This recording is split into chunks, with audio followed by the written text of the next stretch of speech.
c'est à côté de la place. Erev Tov, avec un peu de retard. Pour ceux qui sont sur la région parisienne, ils comprendront avec les intempéries et les difficultés à venir à l'heure. Donc on va sans plus tarder commencer l'étude de la Sikha. Alors pour faire un petit point d'introduction, c'est la Sikha de Shabbat Parashat Mishpatim de l'année Tav Shin Nun Bet 5752. Vous avez les feuilles là, si vous voulez. Merci. Ça, je ne lis pas bien. C'est-à-dire 1992. Non, je prête attention, mais je ne lis pas bien. Alors, dans cette année-là, et toute l'année qui a un petit peu précédé cette sikha, le Rabbi nous a fait des révélations, on va dire tout simplement extraordinaires. Véritablement, je veux dire, on entend beaucoup parler, comme on a eu l'occasion de le dire, on entend beaucoup parler sur Mashiach, sur le Rabbi, etc., etc. Et beaucoup de gens se posent des questions. Et ça, c'est une sikha véritablement, un des discours du Rabbi phare, véritablement sur le sujet. Il n'y a pas une ligne dans cette sikha où il n'y a pas une révélation, mais sensationnelle. Je veux dire, il faut véritablement voir ce que le Rabbi nous dit pour véritablement se rendre compte de la période qu'on est en train de vivre. Le Rabbi a parlé de cette sikha-là, Shabbat Parashat Mishpatim, et le Rabbi a fait référence à un événement qui s'est déroulé la veille, Erev Shabbat, vendredi. Et comme le Rabbi le dit dans une des annotations de la sikha, cet événement-là s'est prolongé aussi Shabbat.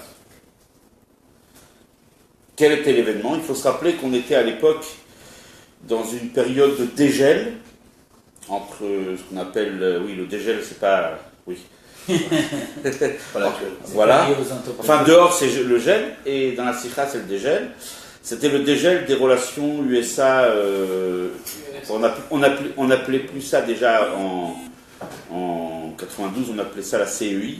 C'était déjà plus l'Union soviétique, on s'en rappelle tous. Et donc il y avait la course aux armements. Et puis il y a eu une sorte de dégel, il y a eu une sorte de différents accords sur le démantèlement de certains missiles, etc., etc., etc. Et on arrive à un événement, on se rappelle aussi que c'était bien sûr, cette sikha a eu lieu, on va dire, les mois qui ont suivi la guerre du Golfe, des miracles exceptionnels ont eu lieu, ça, vous n'avez pas besoin de le rappeler. Également, juste un peu avant la guerre du Golfe, on a assisté aux révolutions dans les pays derrière le rideau de fer. Voilà, ex-Union soviétique, ou bien les pays communistes en Europe de l'Est. Il y a les mouvements Abad aussi en Russie. Voilà, il y a eu beaucoup de choses qui se sont passées de façon miraculeuse et que le Rabbi avait prévu. Et bien sûr, on est en pleine période. Tav Shin Nun Bet, c'est une période extraordinaire. Et donc le fameux vendredi, Erev Shabbat Parashat Mishpatim, une réunion importante se tient à l'ONU. Et le but de cette réunion, tout simplement de dégager un budget qui va être consacré pour le développement de l'agriculture dans les pays sous-développés, dans les pays où on connaît la faim. Et ce budget-là, voué justement au développement de l'agriculture, a été pris sur le budget de l'armement. Autrement dit, toutes les nations ont voté sous l'égide, c'était sous l'égide du président des États-Unis et aussi du président à l'époque Gorbatchev, président de la CEI, qu'on appelait la CEI, la Russie, qui ont décidé de réduire de façon considérable le budget de l'armement et de le consacrer pour l'agriculture. Donc on va voir comment le Rabbi va lire cet événement, comment le Rabbi va voir cet événement comme une partie très importante dans le processus de la Géoula. On va le voir comment le Rabbi qualifie cet événement, et en tout cas, quels enseignements et quel lien cela peut-il avoir avec le mois de Shvat. On sait que le mois de Shvat, c'est le Yud Shvat et le Yud Aleph Shvat. Le lendemain, c'est l'accession à la Nessiout du Rabbi. Le Yud Shvat, c'était le départ de ce monde du Rabbi précédent, Rabbi Yosef Yitzhak. Donc, en quoi cet événement est lié? Apparemment, c'est un événement qui a lieu sur la scène internationale. C'est un événement, on va dire, entre guillemets, profane. Et en quoi est-il lié avec Yud Shvat, avec la Nessiout du Rabbi précédent et la Nessiout du Rabbi? Également, le Rabbi va relier cet événement de façon très directe avec la paracha de la semaine, la paracha de Mishpatim. Donc c'est vraiment une sikha très intéressante. On y va sans plus tarder. Nous dit le Rabbi Yadoua, c'est connu. Chez Kol Ameuraot, chez Baolam, tous les événements qui se passent dans le monde, M d'Ashgacha Prati, sont le fruit de la providence divine. Il n'y a rien qui se fait par hasard. Veyesh ben limud ve'ora'a, et donc il y a un enseignement, be'avodat Adam, le kono, dans le service de l'homme à son créateur. À partir du moment où chaque événement qui se déroule, qui se passe dans le monde, est un événement qui se passe sous l'œil de la providence divine, et même plus que ça, dirigé par Akadosh Baruch Hu, donc forcément on peut en tirer un enseignement. De plus en plus Akadosh, parce qu'on voit. On doit en tirer justement un enseignement. Le Chol Rosh. Avant toute autre chose, Ameura She'era Be'erev Shabbat Zeh, l'événement qui s'est déroulé ce Erev Shabbat, donc ce qu'on a raconté tout à l'heure en introduction. Shebo Itasfu Veitkansu Yardav, se sont réunis ensemble. Rachel Medinot Gdolot, des chefs d'État importants, de Chashuvot, et des États qui comptent, Baolam dans le monde. Ubroshama à leur tête, Nesiyei Shtei Amad Samot Agdolot, les présidents des deux superpuissances. Veichlitu veichrizu, ils ont décidé et proclamé, Al Tkufa Chadasha, ils ont proclamé l'ouverture d'une ère nouvelle, Beyechase Medinot Haolam, dans les rapports des pays du monde. Une ère nouvelle devrait s'ouvrir dans les rapports internationaux entre les différents pays.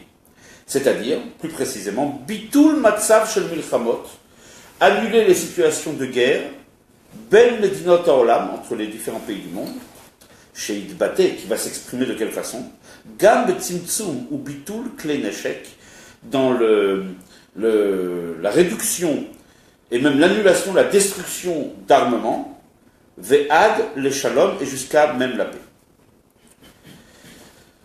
Vekadam le Meurazé, et juste avant cet événement-là, ce qui a amené cet événement-là, c'était Neumo Shel Nessi Medinazou, le discours du président de ce pays, président des États-Unis, la Ouma Kula, qui s'est adressé à la nation entière, Veichriz, et qui a proclamé Al Peulotav, il a proclamé ses actions, son action, Betzimtzum, dans la réduction, ou Bitoul et la destruction, Kleneshek des armements, et Venitsu l'Aksafim, et l'exploitation, la redirection de ces budgets, Shelo Inatnu les Chishat qui ne serviront plus pour acheter des armes, et donc ce budget sera consacré que des Losif, Binyane à Kalkala, Shalbina Abdina, pour rajouter dans l'économie du pays des États-Unis. Ils ont détruit des armements? Il y a eu des armements qui ont été détruits suite à ces accords. Et bien sûr, ce budget a été consacré pour le bien des habitants des États-Unis et aussi pour le bien de l'agriculture des pays sous-développés. Ça, c'était l'événement. Alimud ve'aorag meurazeh ou benyan klali.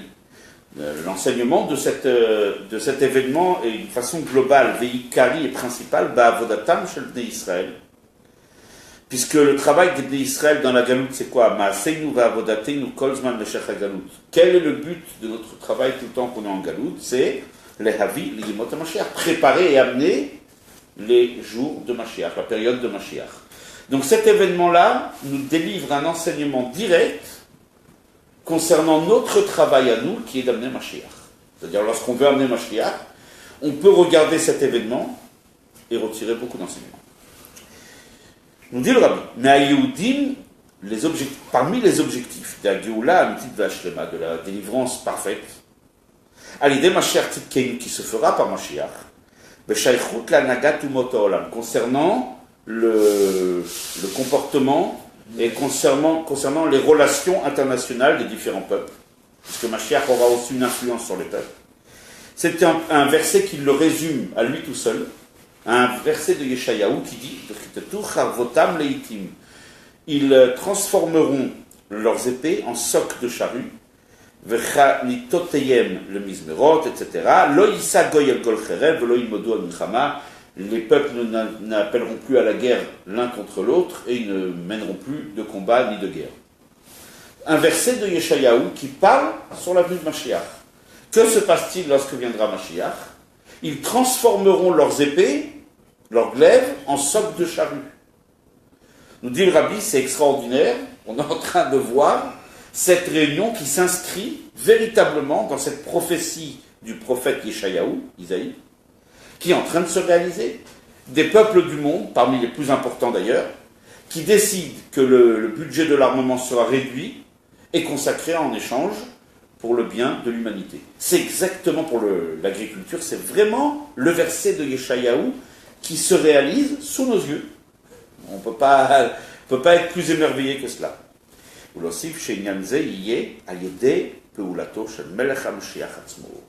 Le rabbi tout de suite, il nous met ici un point extraordinaire. Il nous dit que cette réalisation-là ne se fait pas automatiquement, naturellement, à l'initiative des bons présidents des différents pays. Mais cette initiative, ce n'est pas seulement une initiative, c'est une action directe du Melech HaMashiach. C'est le Melech HaMashiach qui est derrière tout ça. Déjà, le rabbi nous ouvre les yeux. Lorsque ces nations du monde ont décidé d'aller dans un chemin de paix, un chemin de bonne relation, et de consacrer pour cela le budget de l'armement à des fins plutôt de développement et d'agriculture, nous dit le rabbi, ça c'est l'action du Melech HaMashiach. Avant ce verset qui nous annonce cette ère nouvelle où les peuples transformeront leur glaive en soc de charrue, que nous dit le verset juste avant? Veshafat ben goyim, Mashiach va juger entre les nations. Veochiach lamim rabim, il va sermonner, il va plutôt va moraliser les différents peuples. Et Ashofet ou Melech HaMashiach, ce juge, c'est Melech HaMashiach. Donc on voit bien qu'en préambule à ce verset, où on nous parle des relations extraordinaires que vont nouer les pays, des relations de paix, en préambule, c'est l'action du Melech HaMashiach qui va juger les peuples et qui va les moraliser. Puisque ces jours-ci, Machlitim ou Machrizim, ils proclament et décident Rachei Medinot Baolam, des chefs de pays du monde entier, Al-Dvar Tzimtzum, au sujet de la réduction, ou Bitoul et de l'annulation et de la destruction de Kléneshek, d'armement, et en échange, Veosafa Benyani Madrushim, et de rajouter dans les sujets nécessaires, les Kiyum Kalkalat Medina, pour amener une économie meilleure dans le pays, Veolam Kulo et dans le monde entier, Arez Siman Barour, donc nous dit le rabbi, et là c'est des mots très clairs, on a ici un signe clair à la Tralat Kiyumo Sholiudze. On peut dire qu'on a véritablement le début de cet objectif qui est en train de se réaliser. On en est déjà au début. Begeoula, Amitit Vashtemal, Demachatike. Donc véritablement, nous dit le rabbi, on peut désigner cet événement comme étant un des événements qui nous amènent, qui nous font commencer, qui nous font rentrer dans l'ère, dans la période de la Géoula, Amitit Vashtemal. Yamot HaMashiach. Oui, Yamot HaMashiach. Donc déjà, il y a quelque chose d'assez extraordinaire. Le rabbi nous dit déjà qu'on est rentré déjà dans la période de la Géoula. C'était là où il a dit pas enfant? Non. D'accord. Non, mais il faut savoir que dans chaque sikha, le rabbi nous dit un petit point. D'accord. Mais là, véritablement, une sikha entière qui est consacrée dans différentes sikhot. Le rabbi, par exemple, qu'on a étudié précédemment, le rabbi nous parle d'un sujet, en l'occurrence très souvent la paracha de la semaine, et il aboutit à une conclusion en rapport avec la Géoula, et il nous dit que voilà, ça, c'est l'enseignement de la paracha. Il s'intéressait à la vie, il achetait le journal, il s'intéressait à la vie de l'extérieur. Ça, je ne sais pas comment... Non, c'est vrai. Pour savoir à partir par rapport à ce qui se passe. Non. Je me permettrai de vous... C'est pas les journaux de... Je me permettrai, c'est possible, il y avait certains secrétaires qui lui faisaient des découpages de presse, mais à partir du moment où le rabbi nous dit que cet événement est l'action du Melech HaMashiach, quand je fais quelque chose, je n'ai pas besoin d'un journal pour me le dire. Non, mais parce qu'il voulait savoir, il s'intéressait à... Ben non, encore une fois. Ah, peut-être, oui. Le rabbi nous dit que cet événement, c'est l'action, c'est le fruit... là-bas, c'est pour ça. Hein. Non, vous n'avez pas entendu. Cet événement qui s'est passé le vendredi, c'est le fruit de l'action du Melech HaMashiach. À partir du moment, où je fais quelque chose, je n'ai pas besoin d'un journal pour me dire que je l'ai fait. J'ai compris, parce que quand j'étais à New York, on m'a dit... Voilà. Kivan, Shelim Tsaïm, Bismanassi. Et là, le rabbi va enfoncer le clou encore plus, dans le bon sens. Hein. Puisqu'on se trouve dans le moment le plus haut. On se trouve dans un temps extraordinaire. Le rabbi le dit même en yiddish, dit Erste Zeit, le temps le plus haut, chez le Biat Masher Tzedkeni. C'est des mots qu'on n'oserait jamais imaginer sans entendre de nos oreilles. Le rabbi dit on se trouve dans le moment le plus haut de la vie de Mashiach. Voici que Melech HaMashiach arrive.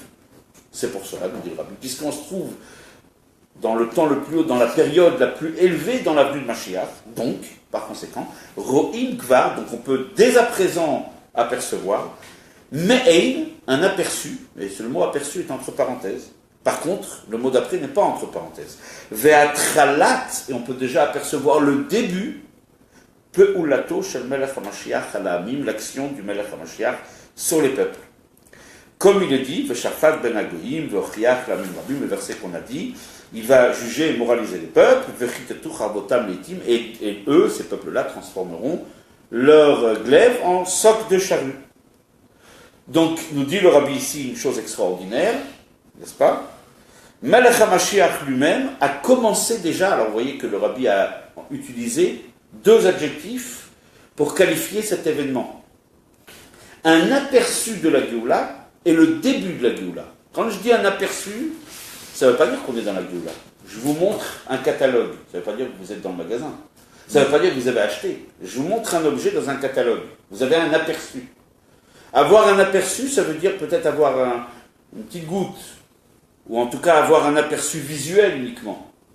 Par contre, être dans un début de processus, c'est qu'on y est déjà. Quel est le mot que le Rabbi a entouré entre parenthèses? L'aperçu ou le début de la Géoula? L'aperçu. L'aperçu.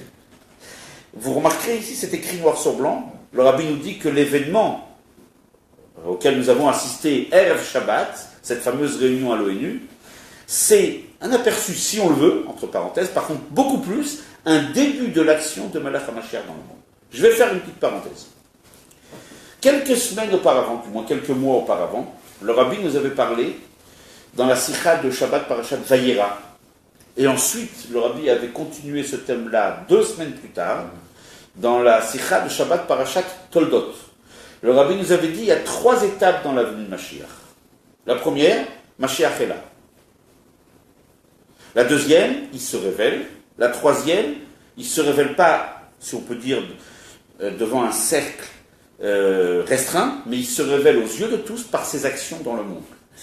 Nous dit le Rabbi, exactement, vous avez vu, nous dit le Rabbi, Mashiach qui se trouve dans le monde, ça a toujours existé.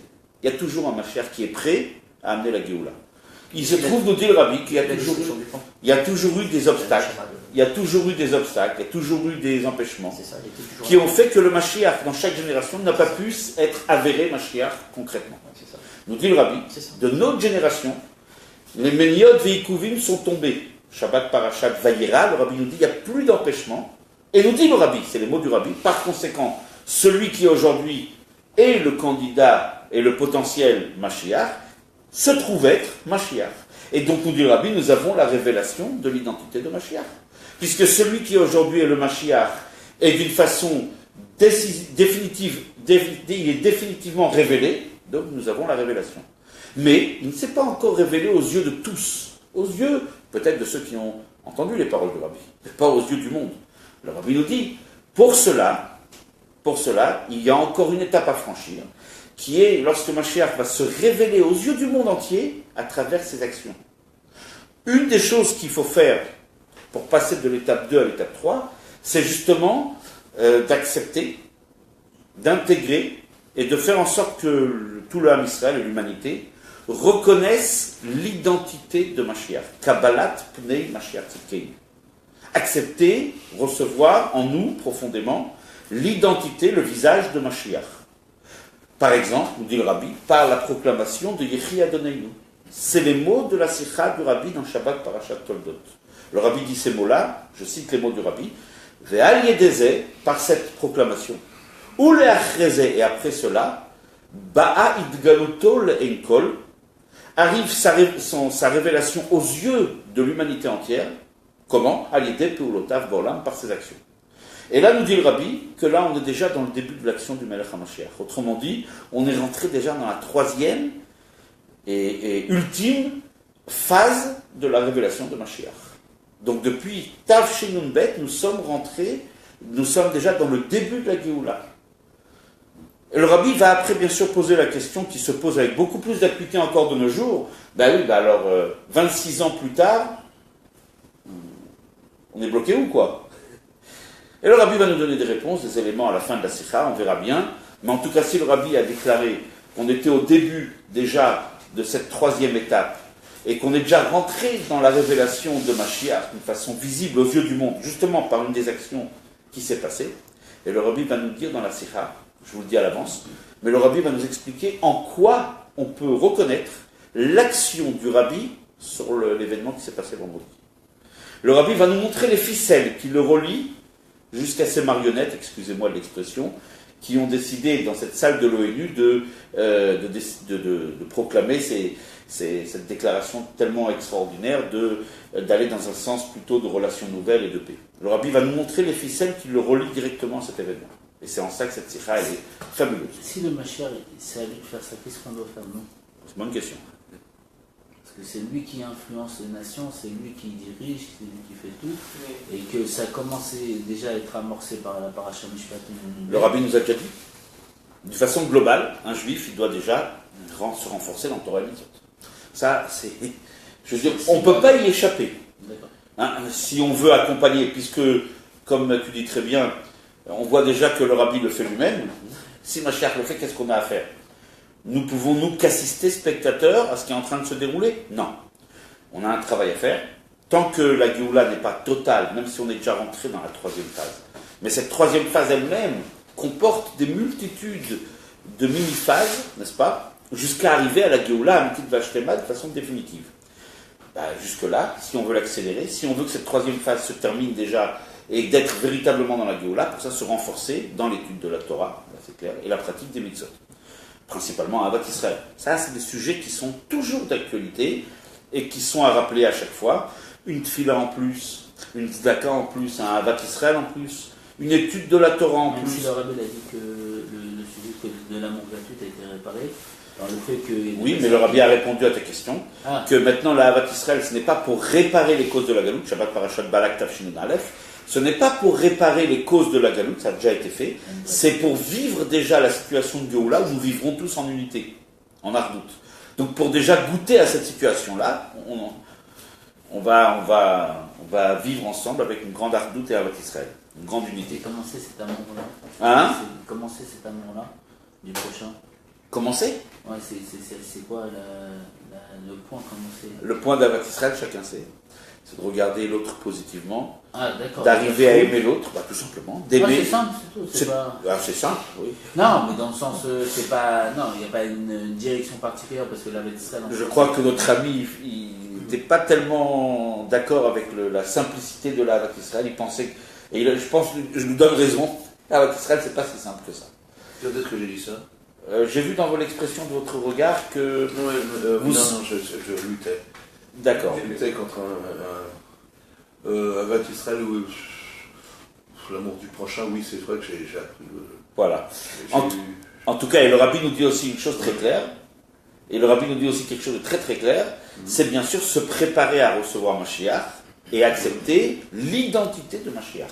Ça, c'est aussi. Et à proclamer. Donc la fameuse achraza, la fameuse proclamation de Yehi Adonai. On va continuer. Et c'est pour cela que cette décision-là des nations à l'ONU s'est faite dans cette période.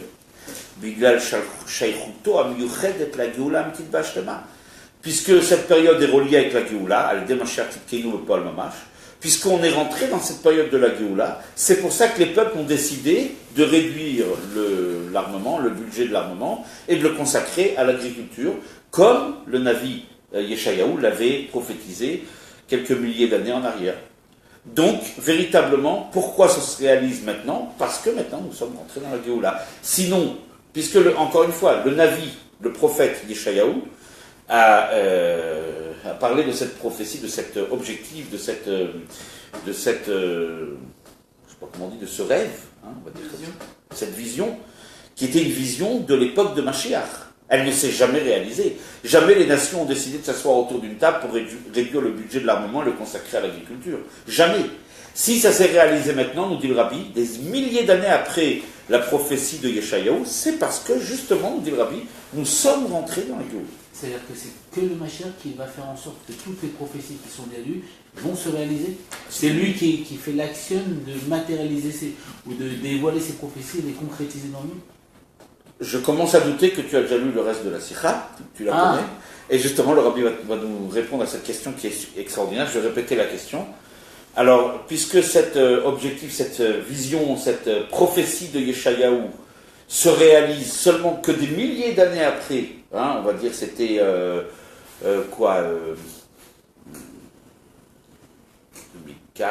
oui, une histoire comme 2600, 2700 ans après. Hein. Je ne fais pas le calcul exact. En tout cas, plus de 2500 ans après, on assiste à l'accomplissement et à la réalisation de cette prophétie. Est-ce que c'est le Rabbi qui le fait? Comment c'est arrivé? On va le voir. Veyash Losif, et on peut rajouter. Le Rabbi va nous rattacher, il va commencer à montrer le lien qui existe entre le Melech HaMashiach, autrement dit, de façon très clairement établie ici dans la Sikha, on va le voir, entre lui-même et l'événement qui s'est passé le vendredi. Veyash Losif, chez Shaychuto, chez la Meora, le rapport qu'il y a entre l'événement, la Tralat Peulato shel Mashiach Tzidkeinu, et le début de la Peula de Mashiach Tzidkeinu, d'accord? Mudgeshet gam beprate ha-meura. En quoi peut-on voir que cet événement est lié avec le début de la Géoula? Ben, simplement en observant les détails de cet événement. C'est-à-dire, en premier lieu, Hamakom Vazman, les deux dimensions, le temps et l'espace. Observons à quel moment cela s'est fait et dans quel lieu. Et là, on comprendra que c'est le début de la réalisation du prophète Yeshayahu concernant la Géoula. Le temps et l'endroit où s'est fait justement cette déclaration des chefs d'État à la Mahamad ou Matzav sur la situation de Vechitetu Chavotam Leitim, la réalisation de la prophétie de ils transformeront leurs épées en soc de charbon. D'abord, le Rabbi va nous parler de Hamakom, l'endroit où cela s'est passé. Hamakom Shebo Ira Meorazé. Où s'est passé cet événement? Makom Meyuchad, dans un endroit spécifique. Shebo Meyutsagim Bekvinut, où sont représentés d'une façon fixe, Baï Koach, des représentants, à Medinot, des pays, Shebo Olam, du monde, et donc l'ONU, Kedel Lehit Daber Benem, pour créer des contacts et des forums de discussion entre eux. Ils sont basés à New York. Bedarke Noam ou Bedarke Shalom, justement par des chemins agréables, des chemins de paix. Et où se trouve cet endroit-là? Attendez, excusez-moi. Bamdina Zou se trouve dans ce pays, aux États-Unis. Vous savez qu'il y avait une idée que l'ONU se fasse à Genève. Donc elle s'est faite elle s'est faite aux États-Unis, ou Be'ir Zou, et dans cette ville. À Medina, on parle de quel pays? Et de quelle ville? À Medina, Ve'aïr Sheba Nimtza Beit Rabbeinu Sheba Babel, où se trouve la maison de notre maître en exil, qui est l'endroit futur du Beit Hamikdash. Autrement dit, le 770. Pour celui qui a étudié la fameuse Sikha, où le Rabbi nous parle de Beit Rabbeinu Sheba Babel, c'est 770. Qui s'appelle aussi Beit Hayim, la maison de notre vie. Où se situe l'ONU? Comme par hasard, il n'y a pas d'hasard, tout est Ashgacha Pratit. C'est même pas une Ashgacha Pratit, c'est l'action de Mashiach. Où se trouve l'ONU? Dans le pays où se trouve le Nassi Ador, le maître de la génération, et dans la ville où il se trouve. Beit HaKnesset ou Beit HaMidrash, c'est le Beit HaKnesset, la maison d'études. Beit Torah ou Tfilah ou Gmilut Chasadim, la maison où sont développés les trois piliers sur lesquels repose le monde. La Torah, la prière, et les mitzvot et le Gmilut Chasadim. Qu'a fondé qui? De Kvod Kedushat Mori Vechami Admon de Sidoreinu, de mon beau-père, le rabbin à Sidoreinu. Chez Bacharbo, qui a choisi cet endroit, où Kevao, il l'a fixé, le Hamakom Amerkazi, il l'a fixé, il l'a établi comme étant l'endroit principal, chez Mimenu Tetze Torah, que de lui va sortir la Torah. C'est de cet endroit qu'a choisi le rabbi précédent, le 770, d'où va sortir la Torah, c'est-à-dire, Achatzat Torah, la diffusion de la Torah, Ve'ama Yanot Rutsa, et de toutes les sources de la Chassidut vers l'extérieur, de Chol Katzvetevel, vers tous les endroits du globe, d'où sortent tous les shluchim, d'où sortent tous les enseignements dans notre génération, du 770. Ad biad Mashiach Tzidkeinu, jusqu'à l'avenue de Mashiach, chez Afutsu Mayotecha Chutza, lorsque seront diffusés tous les enseignements de la Chassidut vers l'extérieur. Chez Az, Yegam Kiyum Ayud, Vechitetu Chavotam Leitim. Au moment de la Géoula, s'accomplira justement, Ils transformeront leurs épées en socs de chariot. Chez Naasé Amakor, cet endroit est devenu la source. Le Bet Rabbeinu, le 770 est devenu la source. Chez Mimenu Nimshar, que de lui se prolonge, Venit Pachet et s'étend. Ikar Apeula d'Afatzat Torah, la principale action de diffuser la Torah, Va'amayanot Chutza B'chol Katzvetevel Mamash, véritablement. Al-Yedeh Ashluchim, par les Shluchim, chez Shalach Berachbe Olam, qu'il a envoyé dans le monde entier, Ad la Pina Achinidechet Shebaolam, jusqu'au coin le plus isolé dans le monde. Les Shluchim aujourd'hui se trouvent au Vietnam, au Népal, se trouvent, je ne sais pas, en Tahiti, en Alaska, se trouvent partout dans le monde, à Honolulu, ou je ne sais pas où encore, en Nouvelle-Zélande, au fin fond du Chili, dans le sud de l'Argentine, des endroits où on n'aurait jamais imaginé pouvoir trouver un Bet Chabad. Aujourd'hui, on trouve un Bet Chabad. Et un. Mais non, au Népal. Oui, au Népal, oui. Ouais, Oui, bien sûr, je connais le Shayar. On est un petit peu en famille. Donc, je le connais parfaitement. Et donc, voilà. Donc, cette diffusion de la Torah par ces shluchim a commencé de où? Du 770. Et c'est justement, quel est le but de l'envoi de ces shluchim? Kedel hafit Torah v'yahadut ben kol bnei Israël. Pour diffuser la Torah et les mitzvot chez tous les bnei Israël. Pour justement emmener la Géoula. Donc cette maison de 770 est liée justement avec la Géoula. Et pas seulement. Donc d'abord il parle des bnei Israël. Kolel b'miuchad elu shedarim ben umot haolam. Même parmi les juifs qui vivent parmi les nations du monde, ou medabrim bilshonam, qui parlent les langues des pays dans lesquels ils se trouvent, ou mitnagim bechitzoniut kemotam, ils se comportent de façon en tout cas extérieure comme les peuples dans lesquels ils se trouvent. Ve'od, ve'gam zeika, et également, mais c'est aussi important, ces shluchim-là, ils partent de 770, et ils arrivent pour faire une autre action. Pas seulement auprès des Bnei Israël, Afatzat kol inyane tov vetzedek veyosher. La diffusion, pas seulement de la Torah et de la Chassidut, mais la diffusion de tous les sujets de bonté, de justice, de droiture, gam benumot haolam, même parmi les nations du monde, à l'idée kiyum mitzvot bnei Noach, par l'accomplissement des mitzvot des bnei Noach. Puisque l'action des shluchim n'est pas seulement dirigée vers les Juifs uniquement, mais aussi vers les autres nations, pour diffuser justement les notions de droiture, de justice. Donc véritablement, on voit que le 770 sert, c'est le cœur, si on peut dire, de ce projet extraordinaire qui est de conquérir le monde et de l'amener à sa perfection pour la Géoula.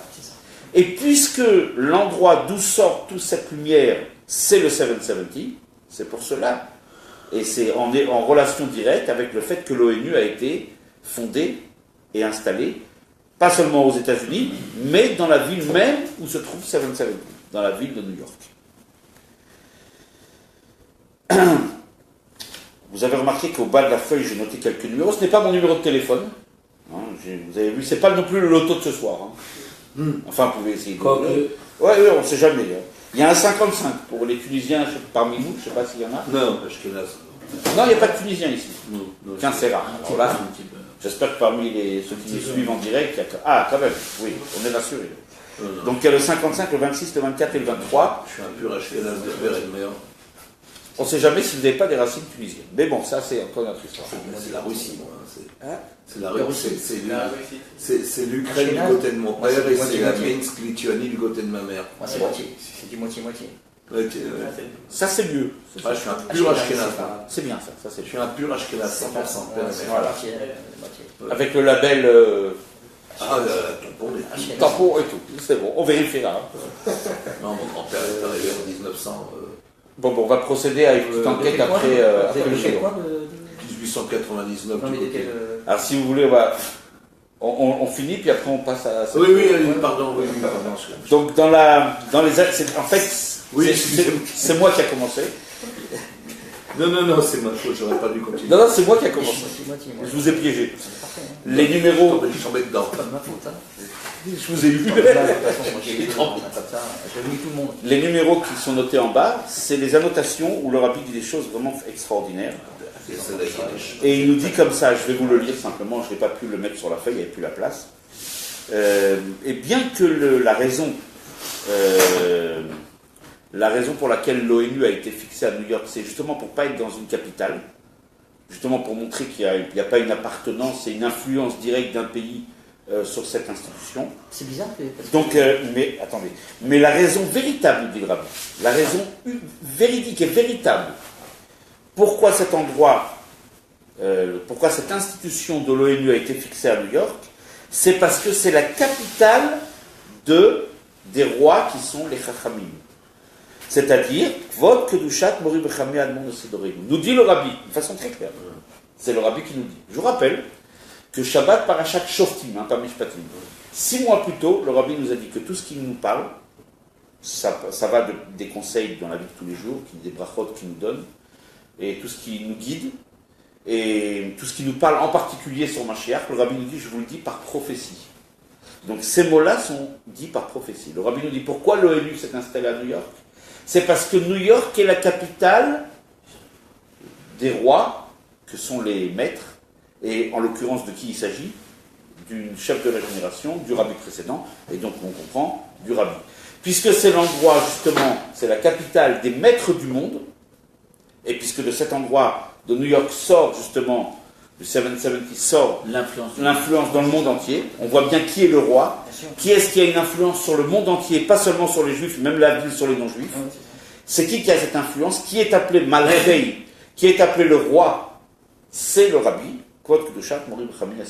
C'est véritablement extraordinaire. On n'est qu'au début de la Sikha.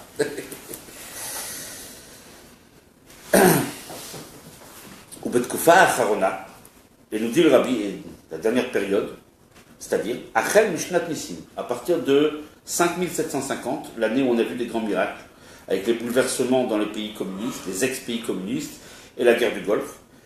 Et la suite de ces miracles dans l'année Tafshinun Aleph, 5751-91. Veniflaot Bakol, et l'année 5752. Igia Poula Zou, cette action-là du rabbi qui est parti depuis le 770, cette action est arrivée, laisse à un sommet de Pritzat Gvulot, dans le, si on peut dire, dans le fait d'abattre les limites, chez la Medina Haï, de ce pays là-bas. Le pays là-bas, nous dit le rabbi, c'est, quand le rabbi dit le pays là-bas, c'est l'URSS, l'ex-URSS. On le voit même, nous dit le rabbi, l'influence du rabbi s'est même propagée, s'est même étendue juste l'URSS, qui a décidé d'abattre les Gvulot, de supprimer le rideau de fer. C'est l'action du rabbi. Le rabbi nous dit, il se désigne comme étant l'acteur principal de ce qui s'est passé. C'est des mots qui sont très clairs. Le rabbi nous dit ici, s'il y a une réunion vendredi pour la paix dans le monde, c'est moi, mon beau-père et moi. S'il y a eu les frontières qui se sont écroulées, le rideau de fer qui s'est écroulé, pareil, c'est le Nasiador. Et on voit bien que les frontières qui sont tombées et le rideau de fer qui s'est écroulé, c'est pas une mince affaire. Pourquoi? Parce que ce pays-là, l'URSS, Shebesha'ata, Khalta al-Digla, elle a gravé sur son drapeau, sur sa bannière, Veiriza Milchama, elle a déclaré la guerre, Be'afatzat ha-Torah Vayadut, sur la diffusion de Torah et Mitzvot. Ve'ad la Milchama Be'emuna Be'borei Olam Umanigo, à tel point que l'URSS a mené une guerre contre la foi en Hakadosh Baruch Hu, le maître du monde. Et, comme nous dit le rabbi dans la parenthèse, à tel point qu'ils ont même emprisonné le rabbi, le Nasiador, le rabbi précédent, et ils ont voulu l'empêcher, bien sûr, d'agir, s'ils n'ont pas réussi à faire, et c'est ce qui a amené par la suite le fait qu'il est sorti du RSS et qu'il a diffusé ses enseignements dans le monde entier. Vafal Piken, et malgré tout cela, malgré le summum, si on peut dire, de la richoute, de la méchanceté, si on peut dire de l'opposition la plus totale de ce pays-là, Nimshecha Gamsham, à Peilut, là-bas aussi s'est prolongée l'action de Shluchen Sidorenu, des émissaires du Nasiador. Be'afatzat ha-Torah vayadut. Ça s'est fait même durant l'URSS. Bechashai, secrètement bien sûr. Ou bemesirit nafesh mamash, avec abnégation et don de soi total. Des gens ont donné leur vie pour cela. Nous dit le rabbi, l'action du rabbi a continué durant les 70 ans du communisme. Ad Tkufa Achrona, jusqu'à la dernière période, Shenit Batlak Zerat HaMalchut, où les décrets de ce pays-là ont été annulés, Venit Afsher Emshech HaPeilut, et a pu être rendu possible la suite des activités, de Afatzat Torah Vayadut, dans la diffusion de Torah et du judaïsme. Beyeter Seet, avec plus de force, ou Beteros, avec plus de puissance. Begiloui, et cette fois-ci non plus clandestinement, mais de façon dévoilée, ou Bepirsum, et avec, si on peut dire, publicité. Ve'ad le Nefilato chez la Mishtara Kodem, à tel point que le précédent régime est tombé. Le régime communiste est tombé. En 91, il est tombé, avec l'histoire de la mairie de Moscou, avec Yeltsin, etc. Ve'akamato chez le Mishtar Hadash. On nous fait un coup d'état, je crois, à l'époque. Oui, oui. Et le fait qu'un nouveau régime a été mis en place, et ce nouveau régime, chez Ichriz, le Tzedek Vele Yosher ou Shalom, qui a proclamé que dorénavant, l'URSS serait, la Russie serait un endroit de paix, de justice. Al Yesod Ha'emunah Beborei Olam Manigo, sur la base de la foi en Dieu, le Créateur et le dirigeant, celui qui dirige le monde. Donc véritablement, tout ça, nous dit le Rabbi, c'est l'action du Nasiador. Ou bien Sheikh Lezé, et donc c'est la suite logique. Ce qui s'est passé le fameux vendredi. Itkaima Berev Shabbat Abdisha Ben Maniga Chadash El Medinaï.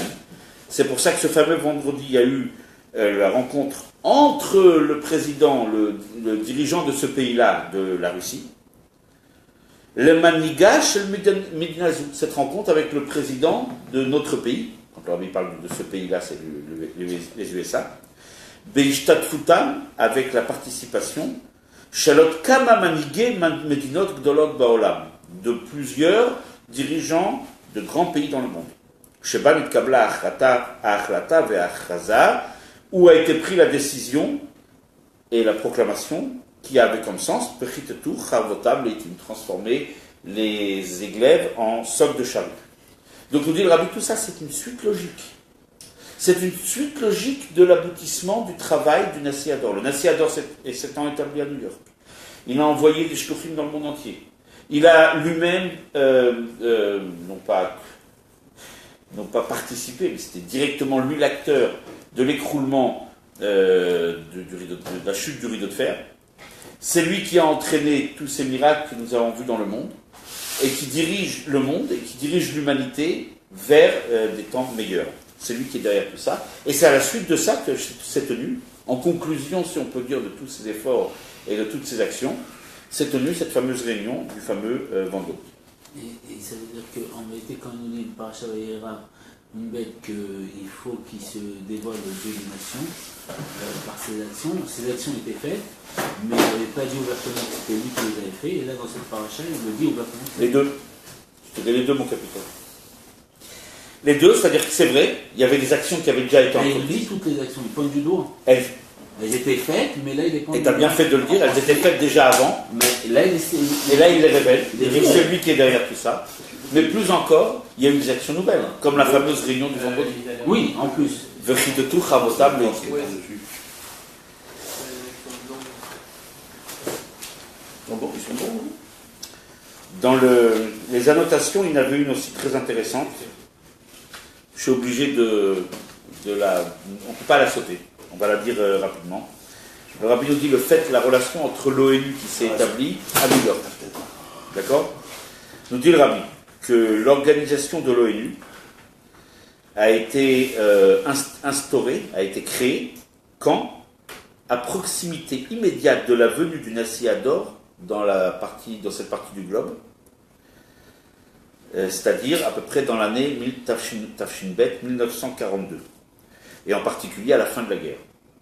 L'idée de l'édification et de la création de l'ONU est en ligne directe, en rapport direct avec le rabbi précédent, puisque c'est quand le rabbi précédent est arrivé à New York, en 1941, qu'autour de cette période-là, a commencé à germer dans l'esprit des dirigeants des différents pays de créer l'ONU.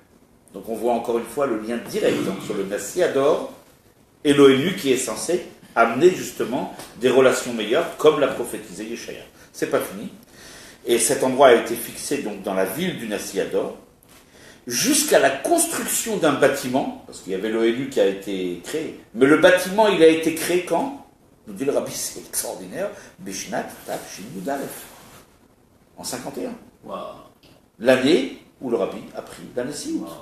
on voit bien que l'ONU, l'organisation elle-même, a été L'idée, la créée pensée de la chose en est rapport arrivée avec le rabbi précédent. Et Le l'action, bâtiment la lui-même, concrétisation de la, la chose, la concrétisation par le bâtiment par la concrétisation de liée avec le rabbi. C'est ce que le rabbi nous dit. Et de là, on voit que la paix entre les nations, de là, on voit, nous dit le rabbi, je le lis parce que c'est vraiment sensationnel. De là, on voit que l'union et la paix entre les peuples, c'est le résultat,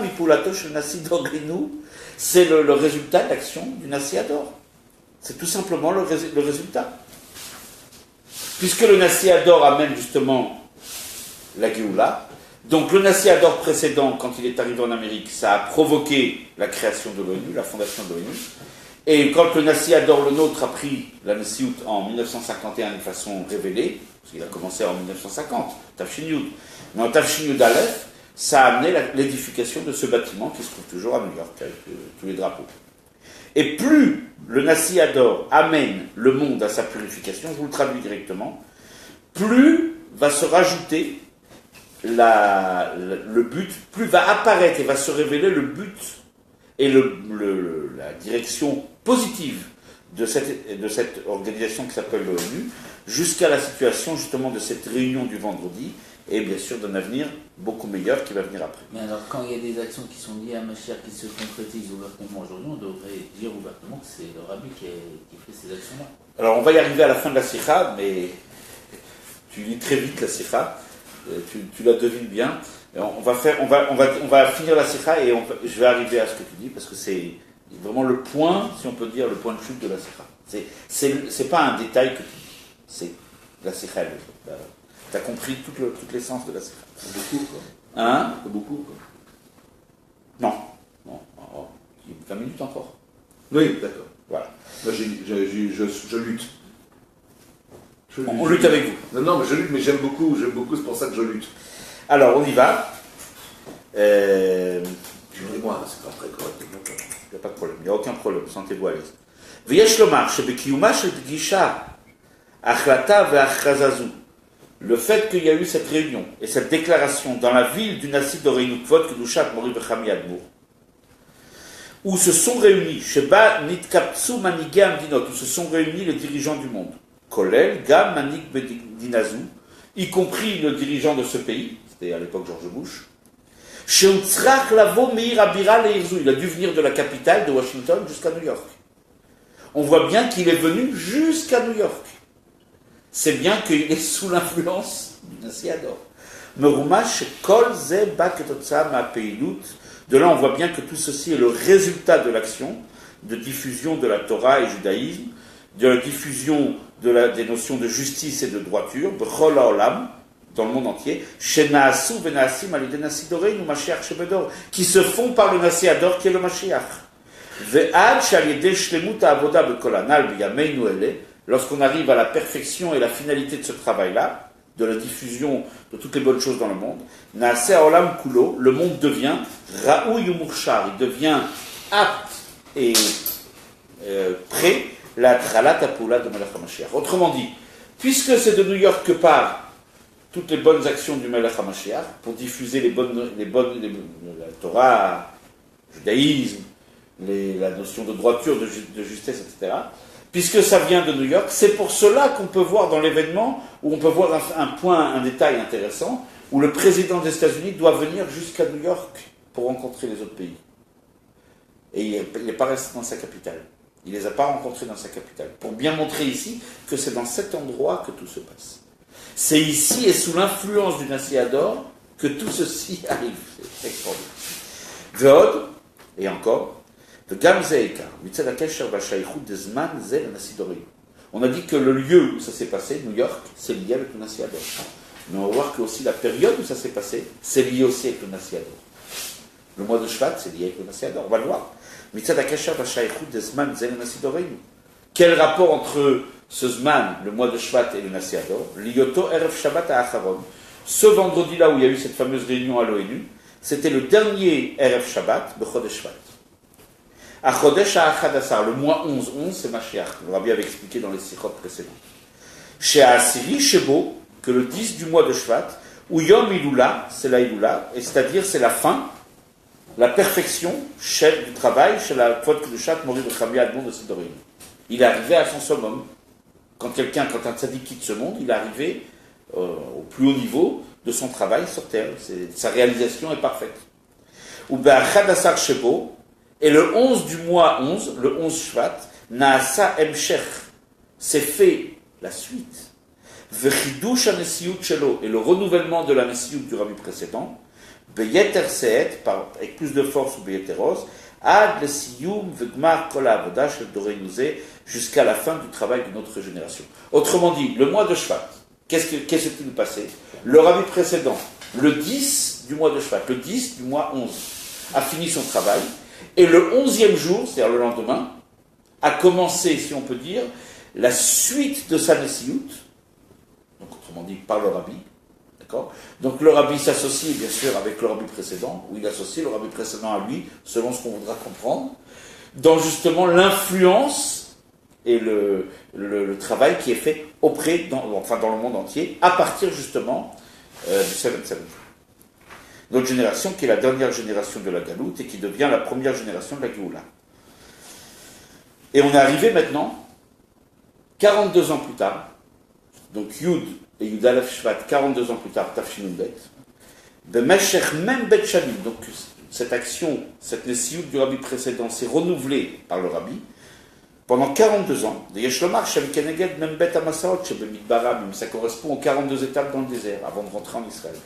Shaz Gvar Mouchanim, donc puisqu'on a passé ces 42 étapes, ces 42 années de la nesiut du rabbi, donc on est prêt, Vomdim, on se tient déjà, la Knissa Laaretz, à l'entrée en Eretz Israël, Begoula Amitit Vashlema, par la Geoula Amitit Vashlema. Chez Gam Be'azman, même dans cette période, chez Boaïta Achaza, où s'est passée cette proclamation de Vechitetucha Votam Leitim, Mudgesh et Ashaychut, on voit le lien, le Peulato Shel Nesi Dorenu, Kvotmushat Mori Mechami Admour, Amashiach Shebedor, Shaliado Naase Kiyum Ayud Vechitetucha Votam Leitim. Donc on voit pas seulement dans le lieu le rapport avec le Nasiador, mais aussi dans le Zman, le mois de Shvat, qui est la Nesiut du rabbi précédent et la Nesiut du rabbi. Donc on voit bien ici, et comme c'est le dernier vendredi, le rabbi dit que le dernier vendredi, le Shabbat, c'est ce qui élève tous les sujets de la semaine.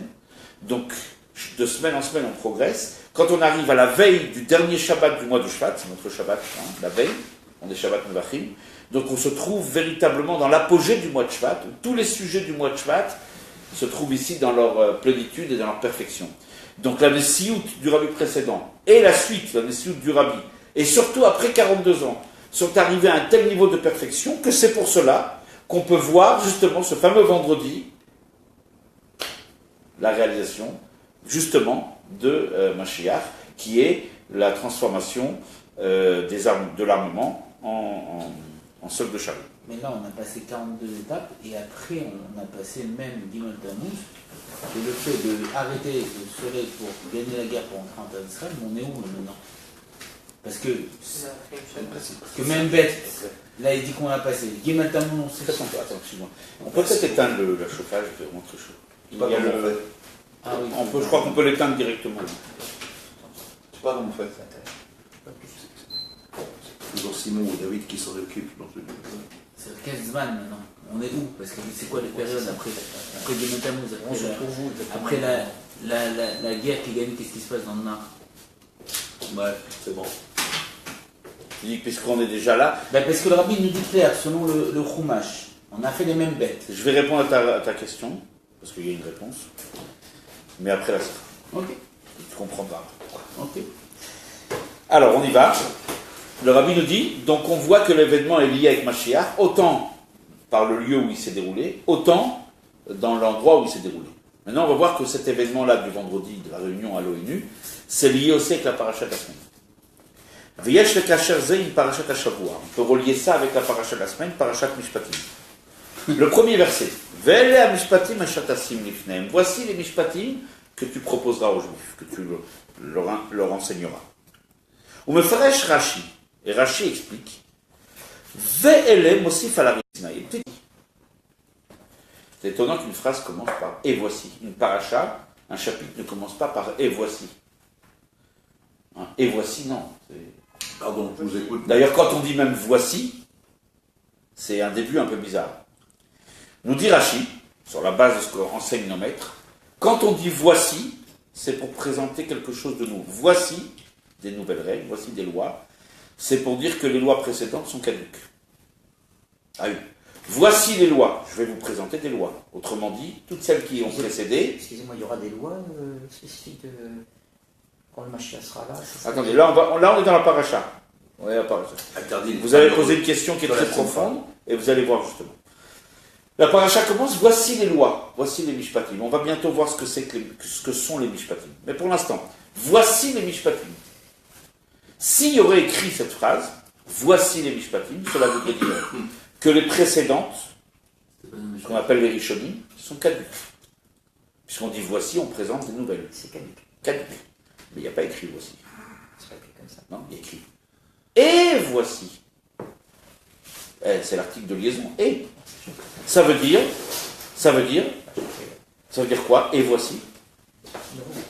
Non, c'est pas nouveau. C'est pas nouveau, c'est-à-dire On rajoute. On rajoute, c'est-à-dire que la même façon. C'est pas caduque alors, si on rajoute. S'il y a écrit. Non, vous n'avez pas entendu. Voici. Donc c'est carrément caduque. Non, problème. Vous restez dans l'idée. Ouais, c'est ça. Je recommence. Voici, c'est caduque. Et voici. Ah, d'accord, ok. C'est pas caduque, ça veut dire qu'on rajoute. D'accord. Donc quand ici Moshe Rabbeinu, quand la Torah elle nous dit Ça y est, je comprends. Ve'elea mishpatim, c'est Kadosh Baruch Hu qui dit. Et voici les mishpatim, les lois. Ce n'est pas pour dire que les précédentes, c'est-à-dire celles qu'on a étudiées la semaine dernière, la Sagat Adibrot, ce qu'on traduit d'ailleurs, comme on a dit la semaine dernière, d'une façon très, une traduction très approximative, il ne faut pas dire plus. Les 10 commandements, il n'y a pas 10 commandements, il y en a 613, voire 620. C'est les 10 paroles, le décalogue. Donc quand on dit « et voici », ça veut dire qu'on vient ici rajouter au décalogue. Il y avait le décalogue, la Sagat Adibrot de la semaine dernière, et voici des nouvelles, d'autres, qui viennent se rajouter aux précédentes. Pourquoi est-il nécessaire de dire « et voici », de faire le lien? Parce qu'on serait tenté de séparer les Aseret Adibrot que nous avons lus la semaine dernière et les Mishpatim de cette semaine. Et on va le voir. D'abord, Tochana shel Parashat Mishpatim ou Kishma. Quel est le sens de la Parashat Mishpatim? Comme son nom l'indique, c'est quoi Mishpatim? Il y a des chukim, des lois qui sont incompréhensibles. Dieu a décidé. Des lois, pourquoi on ne mélange pas le lait et la viande? Dieu a décidé. Mais il y a des mishpatim, ce sont des dinim, des lois, chez Ben Adam Lachavero, qui régissent les relations entre un homme et son ami. Chez Chiyuva Mouvad Besechel Adam. On les comprend tout à fait, de façon tout à fait logique. Gam Besichlam Shalomot Olam, aussi dans l'esprit des nations du monde, à tel point qu'il est même possible que dans certaines lois, Danin ou Mot Haolam, que diné Israël. Et c'est pour ça qu'il écrit à Shertassim Lifnen, il faut aller chez les juges juifs, chez les rabbinim, mais pas chez les juges goïs. Car, puisqu'on parle des mishpatim, des lois qui sont logiques et rationnelles, on pourrait retrouver ces mêmes lois dans la législation civile. Et donc on serait tenté d'aller régler certaines affaires chez les juges civils. On peut le faire si les rabbinim nous envoient, bien sûr. Mais c'est les rabbinim qui décident. Donc, il y a ici des mishpatim qui sont enseignés dans notre paracha, c'est-à-dire des lois logiques et rationnelles. Veyesh lomar, et donc on peut dire, chez la reine Neymar Ba'atchala ou Tirat paracha. C'est pour ça qu'au début de la paracha, il est dit Ve'elea mishpatim, c'est-à-dire Afelu Misinaï. Et voici, ça veut dire de la même façon que les premières, celles qu'on a étudiées la semaine dernière, le décalogue vient du Sinaï, origine céleste, origine divine, les mishpatim aussi viennent du Sinaï. Pourtant, on pourrait imaginer, que comme les mishpatim sont logiques, c'est des lois humaines, donc ces lois-là ne viennent pas du Har Sinaï, ils viennent de l'esprit humain. Un être humain aurait pu concevoir ces lois. C'est pour ça que justement, au moment d'aborder les lois de Mishpatim, nous dit la Torah, attention, ne fais pas l'erreur, n'aborde pas, n'appréhende pas ces lois comme des lois humaines et des lois logiques, contrairement aux lois qui ont été évoquées dans les Aseret Adibrot, dans le décalogue, qui sont des lois divines. Non, Ve'ele, c'est une suite. Ma'elu mi Sinaï, de la même façon que les premières viennent du Sinaï, elles ont une origine céleste, divine. Af Eilou les Mishpatim, qui sont tellement logiques, viennent aussi du Sinaï. Chez Gamma Mishpatim, que même les Mishpatim, chez Chiyuva Mouvan Besechel Adam, qui sont logiques et que l'esprit humain arrive à la même conclusion, Tzrim le Kaimam, il faut les accomplir, pas seulement parce que l'esprit amène à la réalisation, à l'accomplissement de ses lois, mais surtout par la volonté divine. Af Eilou Mishinaï, c'est pour ça qu'il a écrit Ve'eile, pour faire le lien. Ve'eile Amishpatim.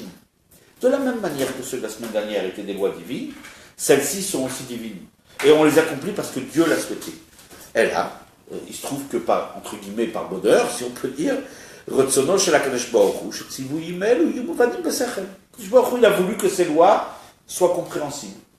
Mais ce n'est pas parce que je les comprends que je vais les accomplir uniquement à des fins, on va dire, humanitaires, à des fins rationnelles. Non, pas du tout. Je les accomplis parce qu'elles sont l'ordre divin. Elles sont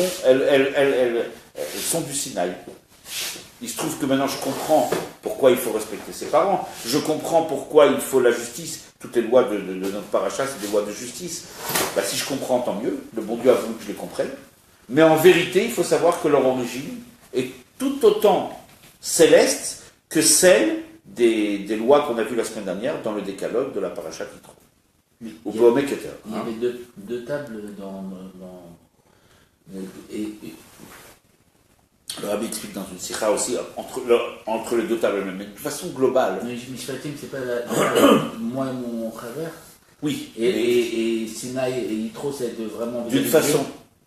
D'une façon particulière, entre une table et l'autre, il y a les lois divines, et on va dire les lois humaines, mais d'une façon globale, l'ensemble du décalogue, c'est plutôt divin. D'accord. C'est un caractère divin, ça a été donné sur le Sinaï. Les Mishpatim sont plutôt des lois, on va dire, rationnelles et entre guillemets logiques, humaines, etc. Okay. Beaucoup plus réalistes, beaucoup plus compréhensibles. Donc on serait tenté de séparer les deux. On le voit dans la vie de tous les jours. Beaucoup de gens nous disent, bon, telle et telle mitzvah, ça je le comprends, c'est une mitzvah qui est jolie, aider mon prochain, ou faire ceci, ça. Ça c'est une loi qui est jolie. Quand il s'agit par exemple de donner pour des causes de charité, on est plus naturellement, ça nous touche, on comprend, on est plus... Quand il faut donner plus pour, on va dire, une synagogue, une yeshiva, c'est un peu plus difficile. On est plus touché par la pitié, on a plus pitié pour des orphelins, que Dieu préserve, des malades, etc., des gens malheureux. Alors qu'on est peut-être un peu plus difficile à bouger quand il s'agit de causes spirituelles. Nous dit ici la Torah, Ve'eila mishpatim, les mishpatim, les lois que tu comprends et qui te paraissent tellement logiques et humaines et rationnelles, en fait, elles sont les mêmes lois que celles de la semaine dernière, et c'est pour ça qu'on a fait VLA, l'article de liaison. La semaine dernière, tu as étudié ces lois-là telles qu'elles venaient du Sinaï, c'est aussi de cette façon-là qu'il faut les regarder. Le Rabbi va ajouter un point profond qu'il n'avait, en tout cas à ma connaissance, jamais développé dans les sikhot avant. Ce qu'on a vu maintenant, le Rabbi l'a développé dans beaucoup de sikhot. Mais là, il va rajouter une étape supplémentaire. Au Bohomé Keter. Ve'ele ha-mishpatim, quand on dit Ve'ele ha-mishpatim, afelu mi-Sinaï, celles-ci viennent aussi du Sinaï, et Shlomar Perusho. On peut dire une explication profonde. Chez Gam Asiba la Chiyuv va-Sichli de Mishpatim ou mi-Sinaï. Pourquoi, comment se fait-il qu'il y a des lois que j'arrive à comprendre? Ça vient du Sinaï. Autrement dit, Ve'ele ha-mishpatim. Quand je m'interroge sur les Mishpatim, comment se fait-il que j'arrive avec l'esprit humain à comprendre, à saisir certaines mitzvot? Normalement, aucune mitzvah n'aurait dû être logique. Dès lors que la mitzvah vient du Créateur qui est au-dessus de notre compréhension, au-dessus de l'entendement humain, donc aucune mitzvah devrait être logique. N'est-ce pas? S'il y a des mishpatim, justement, qui sont logiques, c'est parce que parce que ça vient du Sinaï. C'est le Sinaï, c'est Dieu qui a voulu que ces mitzvot-là soient logiques. C'est la réalisation du Har Sinaï. Que des mitzvot soient logiques. HaKadosh Baruch Hu a choisi de s'habiller dans une certaine logique, dans des lois humaines, rationnelles et logiques. Mais ceci est la conséquence et le résultat direct du Har Sinaï. Veloulé natinatam Sinaï. Si elles n'auraient pas été données, ces lois si logiques et si rationnelles, n'auraient-elles pas été données du Sinaï, que l'Ohaya Sechel Adam Chayvam, l'esprit humain ne les aurait pas déduits, comme Arishonim, comme celle des 10 paroles, comme celle du décalogue. Autrement dit, s'il n'y avait pas le Sinaï qui se serait prolongé dans ces mitzvot, autrement dit la volonté divine, qui a voulu que ces mitzvot soient logiques, ces mitzvot n'auraient pas été logiques, comme les premières ne le sont pas. Valpizé et Shtomar Gamapirouche de Elem Osif à la Rishonim. Maintenant on peut comprendre, Shaosafa à la Rishonim. Qu'est-ce qu'on rajoute de plus aux premières? Les premières avaient un défaut, si on peut parler ainsi. Elles étaient des lois illogiques. Il leur manquait une dimension. Elles ne pénétraient pas dans l'esprit humain. C'était divin, pas humain. C'était divin. Or, le but de la Torah, c'est de descendre dans le monde. Donc, c'est pour ça que les Mishpatim, il y a écrit Ve'ele à Mishpatim, et Rashi nous dit Mosif à la Rishonim. Ça vient rajouter une dimension sur les Rishonim, sur celles qui sont illogiques, une dimension supplémentaire qu'elles n'ont pas. C'est la dimension humaine, qui est une dimension extraordinaire, puisque le but de la Torah, c'est de descendre ici-bas. Chez Zéou Tochen Chidouche de Matan Torah, c'est ça le but de Matan Torah. Chez Batla Akzera, c'est annuler la séparation. Chez Velfsek, pardon, il a l'écartement. Chez Ben Elionim, le Tartonim, c'est un thème qu'on avait déjà vu dans beaucoup de sikhot précédemment. Chez Chokhmato, chez la Kadosh Baruch Hu, Tumshach, Betachdor, Gam Besachel Adam. Après le Matan Torah, le but c'est que la Chokhma d'Hachem puisse même descendre dans l'esprit humain. Ça c'est quelque chose d'extraordinaire. C'est le chidouche de Matan Torah. Les Aseret Adibrot, il y a un petit manque. Elles sont que des mitzvot qui sont restées, si on peut dire, à un stade supérieur. Elles sont restées là-haut, elles sont restées Elionim, mais elles ne sont pas descendues. Les Mishpatim sont Mosif à la Rishonim. Ils rajoutent une dimension aux premières. Quelle est la dimension? Qu'il y a des mitzvot qui sont venus maintenant et qui sont rentrés dans la logique humaine. Autrement dit, au départ, on a pensé que les Af Elou Sinaï, les mitzvot des Mishpatim, il ne faut pas les dévaloriser. On aurait tendance à les dévaloriser. Dire, bon, c'est humain, c'est rationnel, c'est des lois logiques.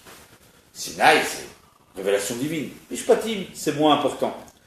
Et donc, d'après la première explication, on a dit non, Af Elou Sinaï, ne les dévalorise pas, elles viennent aussi du Sinaï. D'après l'explication que vient maintenant de nous donner le Rabbi, c'est beaucoup plus fort.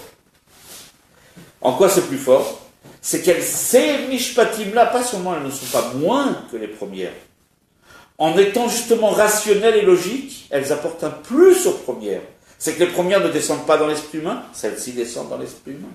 Ve'elem osif ala rishonim, ve'elem mishpatim, ça rajoute sur les premières, ma'elu misinaï, afelu misinaï, celles-ci viennent du Sinaï, et c'est parce qu'il y a eu le Sinaï. Parce qu'il y a eu la Torah qui a été donnée afin de descendre ici-bas, c'est pour cela que maintenant elles descendent tellement bas qu'elles sont même comprises, elles sont même intégrées, elles pénètrent l'esprit humain.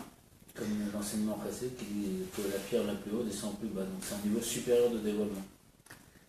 On a vu ça dans des précédentes sikhot, exactement. Chez Gam Da'ato, Nota Lekach, le fait que même l'esprit humain va aller dans cette direction, mais en même temps, il faut qu'il sache, il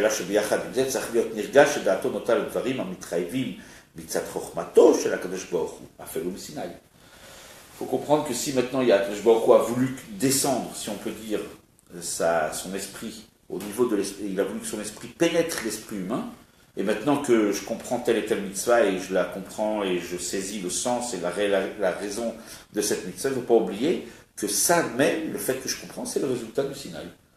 C'est parce qu'Akadosh Baruch Hu a voulu que la Torah descende dans l'esprit humain. Dans quel rapport avec l'événement du vendredi? Oui, c'est descendu jusqu'au Makarola. Au Mizemouvan Gambenogia le Mouranan. T'as pas pris beaucoup de temps pour réfléchir. Vechitetu Chavotam Leitim. Ils transformeront leurs glaives en soc de charrue. Ou Inyan Amouvan Mouchouyav Gambesachel Adam. Ça pourrait s'appeler des Mishpatim. Le fait que des nations décident une ère nouvelle et de consacrer le budget de l'armement au bien de l'humanité, ça paraît être une mitzvah et ça paraît être un sujet tout à fait logique, rationnel, humain, compréhensible. C'est de la pure logique. C'est pas divin, ça. L'esprit humain amène à la conclusion que le monde doit exister basé sur des bases de droiture et de justice. C'est humain. Les Français ils ont écrit égalité, liberté, égalité, fraternité. C'est des valeurs humaines, des valeurs universelles, comme on pourrait dire aujourd'hui. C'est normal, c'est logique. Al-Yedeh Shlilat Milchama, le fait d'écarter toute idée de guerre chez Mevia Eres le Khurban, cette guerre qui peut amener destruction et désolation, Rahman al-Issal, que Dieu préserve. Donc c'est tout à fait humain, c'est tout à fait logique, il n'y a rien d'extraordinaire. Ve'at sheyavi l'shvirat kla milchama, à tel point que cette logique-là peut amener même à détruire des armements. Il n'y a rien de plus logique que cela. Ben oui, mais si c'était logique.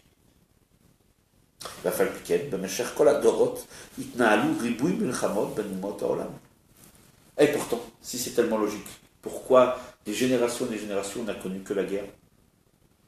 Des périodes entières étaient remplies de guerre et de destruction. Chez Garmou, RS et Khurban Baolam, les deux guerres mondiales, mais aussi d'autres guerres précédentes, qui ont amené. Ah, si c'est tellement logique de ne pas faire la guerre, pourquoi alors Pourquoi avant c'était pas si logique, c'était pas si logique que cela?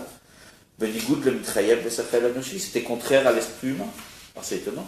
On dit que le fait que des nations se réunissent pour rentrer dans une ère de paix et de justice, c'est quelque chose de normal. Il n'y a rien d'extraordinaire, c'est normal. Si c'est tellement normal, comment se fait-il qu'on a attendu jusqu'à maintenant pour le faire? Donc on est obligé de reconnaître, Chassiba a amitit lekach. Quelle est la raison véritable? Shebetkufa acharona, que dans la dernière période, toutes dernières années, Niker et Sheifa, on peut voir l'aspiration des peuples. L'Egmar ou le Siyum Tkufat Amilchamot Bolam, pour mettre fin aux guerres dans le monde. Va'atralat Kufa Chadasha Shel Kiyum Olam. Et le début d'une ère nouvelle où le monde sera basé sur les bases de Tzedek Veyosher, de justice. Shalom de paix, Va'achdut et unité, Kimudgash Beyoter, comme on l'a pu le voir justement, Ba'achlatat, Ba'achazat Manigé Omot Olam Berev Shabbat, comme on a pu le voir de la réunion du fameux vendredi. Ce n'est pas uniquement parce que c'est logique et rationnel. Pourquoi tout d'un coup, ces dernières périodes, les dernières années, les pays du monde se sont réunis pour amener à des relations meilleures et à une notion de paix, etc. Ce n'est pas parce que c'est logique. Parce que ça,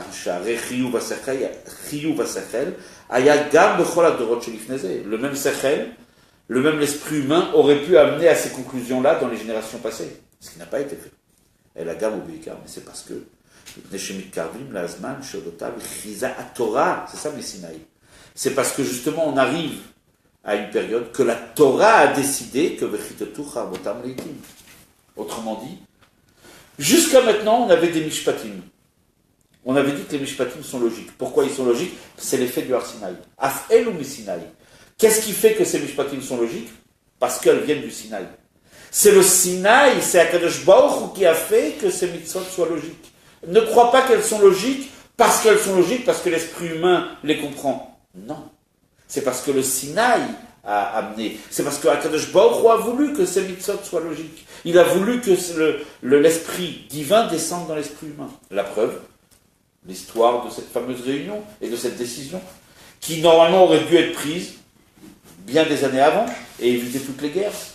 Pourtant, l'esprit humain aurait pu toujours, tout de suite, de tout temps, l'esprit humain aurait dû comprendre que la guerre c'est quelque chose de négatif et que la paix c'est meilleur. Pourtant, l'esprit humain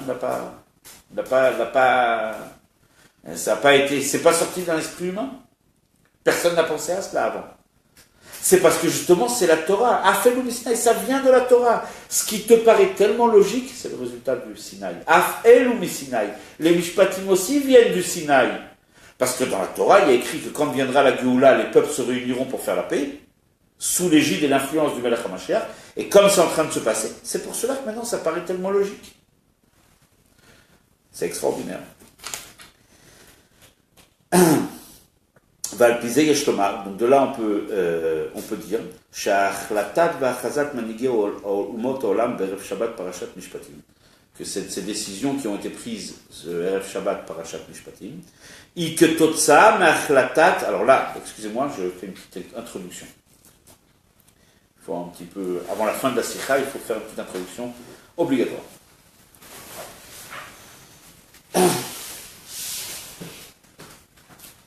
Le rabbi vient nous dire un chidouche, une nouveauté.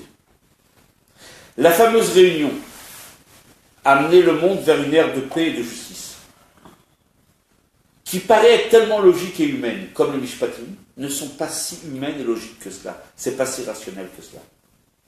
La preuve, de tout temps, il y a eu des guerres et on n'a jamais pensé à faire cette réunion-là. Si ça a été fait, c'est parce que c'est à l'image des Mishpatim, qui eux sont logiques et rationnels, parce qu'ils viennent du Sinaï. C'est la volonté divine que ces Mishpatim soient logiques. De la même façon, la réalisation de la paix dans le monde par les nations, ce n'est pas quelque chose de logique, ce n'est pas la logique humaine, c'est parce qu'Akadosh Baruch Hu a décidé dans la Torah que ça doit se réaliser de cette façon-là quand viendra le Mashiach. Donc quelque part, le Sinaï, ça a pris un peu ça a pris des années. Le Sinaï a voyagé, l'esprit du Sinaï, l'esprit divin, a voyagé, et il est arrivé, ce fameux vendredi, et est descendu dans l'esprit humain. C'est ce qui fait que tout d'un coup, les nations se sont réunies. Alors vous allez me dire, où est la place du Melech HaMashiach là-dedans? Le Rabbi a dit que ça vient du Melech HaMashiach, mais comment on peut le voir? Qu'est-ce qui a concrètement amené cette réalisation-là à se réaliser d'une façon si concrète et réelle? Et là, c'est la chute de la Sikha, c'est extraordinaire. Nous dit le Rabbi que c'est parce que les Rabbanan, nos maîtres, qui sont les vrais rois, ils ont pris une décision. Ce n'est pas les nations, ni les chefs des nations, que ce soit la nation la plus importante soit-elle. Ce n'est pas eux qui ont pris cette décision. On a dit c'est la Torah qui a pris cette décision que se réalise. Mais c'est qui en l'occurrence la Torah ici? Ça s'exprime de quelle façon? Comment le Sinaï est arrivé jusqu'à ce fameux vendredi? L'esprit du Sinaï est rentré dans l'esprit humain. Comment? Parce qu'il y a des rois, il y a des maîtres qui ont pris cette décision. Le rabbi précédent qui a dit Sheinez et Melech HaMashiach ba, qui nous a affirmé qu'on arrive maintenant à la période de Mashiach. Ayant affirmé cela, c'est pour cela que maintenant les réalisations qui sont écrites dans la Torah se réalisent. Et nous dit le rabbi, le rabbi, mon beau-père, le Nassi Ador, a fait un psak-din. Il a tranché selon la loi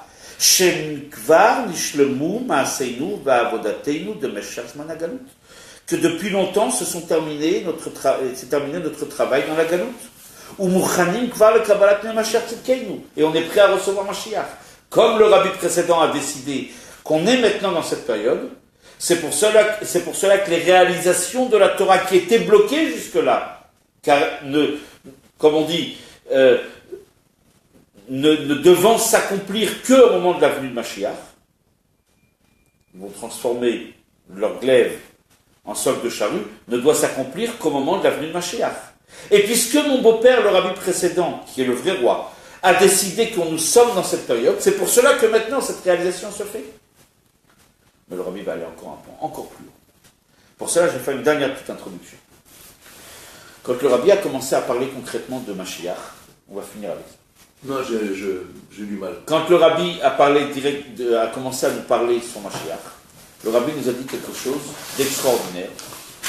Il a commencé à nous parler véritablement que Mashiach est en train d'arriver, Mashiach est en train de se révéler. Et il y avait des chassidim. On va citer d'ailleurs le chassid en question, parce que c'est pas écrit dans la Sikha, mais on peut le citer. Un chassid qui s'appelle Reb David Nachshon. Reb David Nachshon. C'est pas cela? Comme chassid du rabbi. Quand le rabbi a dit faites tout ce que vous pouvez pour amener Mashiach. Près d'un an auparavant, c'était à la pré-Pessah, on est là à Mishpatim, donc comme maintenant, au mois de Shvat, on va remonter dans le temps, le Pessah de l'année d'avant. Juste après Pessah, le rabbi dit faites tout ce que vous pouvez pour amener Mashiach. Je ne rentre pas dans tout le détail. Reb David Nachshon, avec son associé, est parti voir les Rabbanim Chabad, et non Chabad d'ailleurs aussi, et il leur a demandé de signer un psak-din, une décision juridique rabbinique, que, premièrement, le temps de la Géoula est arrivé, comme a dit le rabbi précédent, et qu'on a même le présumé Mashiach, voire, il a écrit dans la Sikha, Ve'ad, et même jusqu'à prétendre le Mashiach de Vadaï. il a demandé au rabbanim de signer une déclaration qu'on n'a pas seulement le présumé Mashiach, mais même le Mashiach certain, c'est le Mashiach certain, qui est Kvod Kedushat Admour avec le nom du rabbi. C'était osé. C'était une initiative qui a été, à l'intérieur même des chassidim, critiquée. Partez un peu trop loin. Non, vous signez un papier, en tant que rab, pas un souhait. Vous signez un psaq-din rabbinique. Et vous affirmez qu'on est déjà dans le temps de la Géoula, bon, ça à la rigueur, je veux bien, et qu'on a même un Mashiach présumé, ça c'est déjà plus compliqué, et jusqu'à même un Mashiach certain, avec le nom de ce Mashiach qui est le rabbi. Et il fait signer des rabbinim. Avant toutes ces sirotes. Je parle après Chafret Nissan. Mais c'est avant toutes ces sirotes. Après Chafret Nissan, 10 mois plus tôt. Incroyable. Il a fait il est parti, Donc il est sénégalais. il a fait ce psaq-din, il est parti la lire sur les tombes des rabbins en Russie. Il raconte qu'il a eu des épreuves terribles. Il y a eu beaucoup de choses qui se sont passées, des histoires que je ne veux pas maintenant raconter. On pourrait toujours demander à Reb David Nachshon de les raconter lui-même. Il y a eu des histoires, des empêchements, des choses qui se sont... Il a senti qu'il y a quelque chose dans le ciel qui est en train de bouger. Néanmoins, ce psaq-din qu'il a signé, on n'a jamais véritablement su si ça a trouvé grâce aux yeux du rabbi. Lui-même a raconté que quand il a donné ce psaq-din au rabbi, le rabbi l'a mis dans sa poche intérieure, proche de son cœur. Comme ça, il a dit. Je répète texto les paroles de Reb David Nachshon. Il n'a pas mis dans la poche droite, mais la poche gauche. Reb David Nachshon a vu pour ça un lien directement entre le psaq-din et le cœur du rabbi. C'est ce qu'il raconte. On peut suivre, ne pas suivre. Pendant des longs mois, on n'a jamais su véritablement quelle est l'appréciation du rabbi sur ce psaq-din. Il a le dit ouvertement. Et là, me dit le rabbi, qu'est-ce qui a amené la réunion du vendredi? Qu'est-ce qui a amené la réalisation de la prophétie de Yeshaya? Regardez bien. Vechen, à psaq-din chez la rabbanim. Le psaq-din, la décision rabbinique des rabbanim, ou moré à Orab Israël, des maîtres dans le peuple juif. Chez Yazman Agioula, que le temps de la Géoula est arrivé, c'était le début de la déclaration qu'a fait Reb David Nachshon. Ya'amod Melech mi Bet David becheskat sheu Mashiach, c'était écrit dans la déclaration. Ve'ad la'amamad u'matzav de'areh ze Mashiach bevadai. Le rabbi, il cite le texte du psaq-din. Il cite, et il dit c'est grâce à ça qu'il y a eu la réunion du vendredi. Et le rabbi va encore plus loin, ce psaq-din d'où il vient. Quelle est l'origine de ce psaq-din? Je vous le dis, non? C'est de qui? Reb David Nachshon? Faux, dit le rabbi. C'est faux. Non? Psaq-din mi-Sinaï. C'est un psaq-din qui vient du Har Sinaï. Excusez-moi, quand on lit ces mots aussi clairs, on ne peut que, excusez-moi, que trembler. Le rabbi nous dit ce psaq-din n'a pas été fait par un chassid ou un autre. C'est venu par lui, bien sûr. C'est tout son mérite qui lui revient. Mais ce psaq-din, il vient du Sinaï. Je ne sais pas si on est en train de s'imaginer ce que le rabbi est en train de dire. Ce psaq-din, il est venu du Sinaï, et comme l'esprit du Sinaï qui pénètre l'esprit humain, Nimshach vechadar, il a pénétré, Gam begidrei haolam. C'est cet esprit sinaïque, si on peut dire. Ce psaq-din qui remonte, qui a ses racines au Har Sinaï,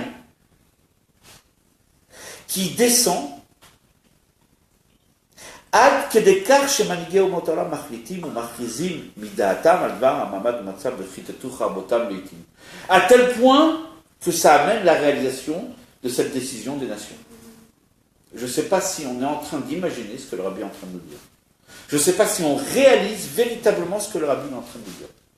Il est en train de nous dire que le psaq-din qui a fait du rabbi, qui a déclaré qu'on a un Mashiach présumé, et jusqu'à même un Mashiach bevadai, c'est ce psaq-din qui a amené la réalisation, comme le rabbi a dit que ça c'est le Melech HaMashiach qui est Poel. Autrement dit, comment le Melech HaMashiach a pu être Poel, a pu amener cette réunion, parce qu'il a dit au début de la Sikha, c'est son action.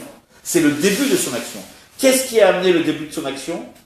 Le fait que des gens, des rabbinim, ont décidé, ils ont signé que le rabbi c'est le Mashiach. Mais ça même ça vient du Sinaï.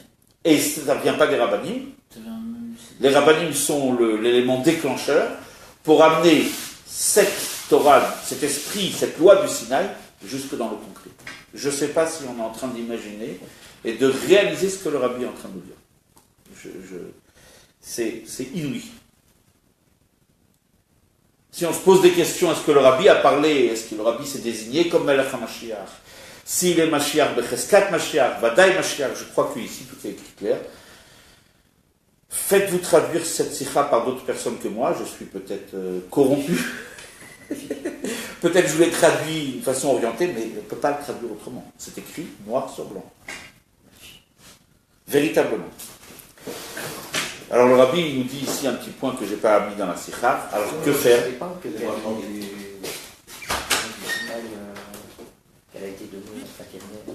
Alors comment ça se fait que bon, dans la vidéo il cache, il dit pas, enfin moi j'ai vu, je savais ça, mais il n'a pas dit, comme vous dites, que ça venait du Sénat. Ça a été le caché rabbi au début. Non, le premier, ça a été caché. Il ne savait pas, c'est le rabbi qui Ah, nous dévoile. donc il ne le savait pas. Lui, Je ne le savais pas. Lui, il savait c'est pour ça, moi je suis complètement là. Ce chassid qui a fait ça. Non, le rabbi nous Je parle explique. pas de rabbi, je parle Mais, de... la personne, elle a fait par elle-même. C'est comme les chefs des nations. Ils ont fait par eux-mêmes. Non, ça ne vient pas de nous, ça vient de... Il a fait ce chassid-là, il a fait l'inspiration. Des marionnettes, j'ai tout compris. Il a fait ça par inspiration sinaïque. C'est ça. Tout à fait. D'accord. Lui aussi. Et le rabbi nous dit qu'en vérité, c'est Dieu qui nous dirige comme ça. Depuis le mont Sinaï.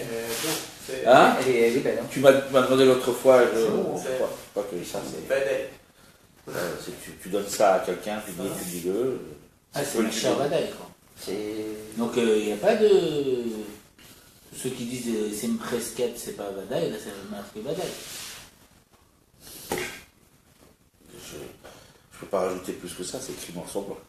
Donc maintenant, on va arriver à un passage que je n'ai pas mis dans la sikha, parce que j'ai fait un petit découpage, on ne peut pas étudier. Toute la sikha, c'est celle-ci. Je le dis toujours, pour qu'on le sache, pour ceux qui nous suivent aussi. La sikha est longue, il y a beaucoup de points que le rabbi explique, malheureusement, et heureusement, si on veut que ce soit une étude, déjà c'est un peu long, c'est compliqué, donc j'ai fait des découpages, mais c'est pour ça que c'est bien toujours d'avoir... Je vais juste rajouter quelques petits points qu'on n'a pas mis. Il y a une annotation, je crois que c'est la 55. Ouais, 55. C'est des Tunisiens. Le rabbi, oui. Le rabbi nous dit d'ailleurs, par rapport à l'ONU, qu'est-ce qui est écrit sur le mur principal de l'ONU? Vous allez trembler. Vous pouvez le vérifier. Hein.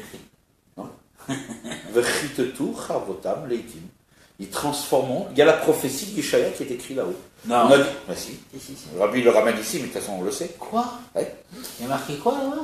Ils transformeront leurs lèvres en socle. La prophétie de Yeshaya est marquée sur le bâtiment. L'ONU, qui a été créée à la même période que le rabbi est arrivé aux États-Unis, fondé. Le bâtiment a été construit au moment de la décision du rabbi. Et ce bâtiment qui a pour but justement d'arriver à cette décision, la réalisation de la prophétie de Yeshaya, c'est écrit noir sur blanc. Nous dit le rabbi, alors maintenant avec tout ça, alors pourquoi Mashiach est toujours pas là? Le rabbi nous invite à accomplir ce qui est écrit dans la paracha. Dans la paracha, on parle des lois de justice, des lois de bien-être, des lois qui amènent la justice entre les gens, le Chol Rosh en premier lieu, les juifs. Et en particulier, il y a une mitzvah qui est dans la paracha, im kesef talve et ami, d'avoir des caisses de bienfaisance et de prêter de l'argent à des juifs, de donner la tzedaka. Donc ça, c'est une chose que le rabbi nous invite à faire, de rajouter dans la tzedaka et dans la justice, dans les rapports humains améliorés. Et ça, c'est un point que le rabbi nous invite à accomplir pour amener justement la Géoula. Et on arrive à la fin, parce que c'est pas fini encore la sikha. Le rabbi nous réserve encore une autre surprise. Ken tiyelanu bepol mamash. Ainsi que ça se réalise tout ceci là, véritablement. Vetekefu miyad mamash. Et tout de suite, miyad, ça veut dire tout de suite. Miyad, c'est même, yud, dalet. On l'a vu la semaine dernière. Une kol aperushim shebe miyad. Le rabbi dit, avec toutes les explications de miyad. Miyad, ça veut dire immédiatement. Kolel gam arachetevot. Mais aussi les rachetevot de miyad. Des klalut adorot. On passe toutes les générations en revue avec miyad. Le même, c'est Moshe. Le Yud, c'est Israël, la Chassidut, le Baal Shem Tov. Et le Dalet, c'est David Malka Meshicha. D'accord? Bien. Et quels sont les autres pérouchim de Miyad? Alors, je vous ai mis la notation là, je ne pouvais pas vous la lire, je l'ai mis. Regardez la 148. Befratlut yoter benogal doreinuse. Concernant notre génération, le mot Miyad prend ici toute sa, si on peut dire, toute sa forme la plus extraordinaire. Des Miyad, dans le mot Miyad, Nirmazim Gimel Atkufot, les 3 périodes, Ashayachot, le Kfot, Kudushat, Mori, Bechami, Admon de Sidoreinu. C'était une réponse à ta question.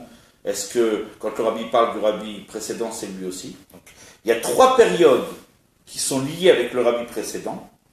Et ces 3 périodes sont allusionnées dans même Yud, Dalet, qui compose le mot Miyad. Et ça commence par la période la plus proche de nous.